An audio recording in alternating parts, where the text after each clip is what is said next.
why Earth 2 is actually nothing like Earth. NASA's discovery of Kepler 452b, a planet orbiting around a distant star in deep space, has predictably caused waves of excitement on the internet, with headlines perhaps over-eagerly heralding the existence of a second Earth. But beyond the lively tweets about the possibility of having extraterrestrial neighbors, or a brand new planet to set our sights on colonizing, the truth is much more mundane.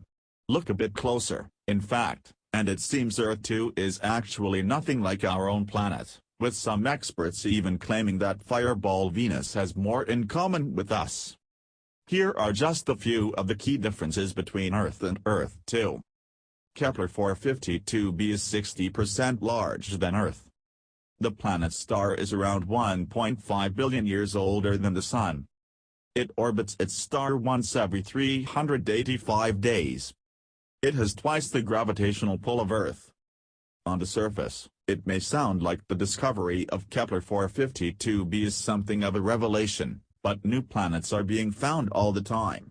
Since NASA launched the Kepler telescope in 2009, it's identified a total of 4,175 exoplanets, or planets orbiting their own stars, with 500 of those newly found.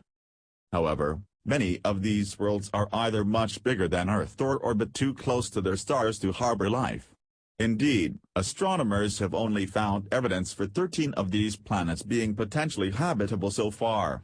As Greg Laughlin, an astronomer at the University of California, Santa Cruz, told Wired US, it's quite literally anyone's guess what those planets are like.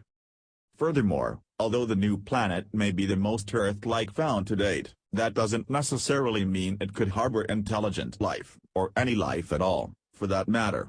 Potentially habitable is a rather vague indicator, simply meaning a planet that isn't too close or far away from its star, but by no means automatically inhabited. So how will we find out if Earth's twin is actually out there?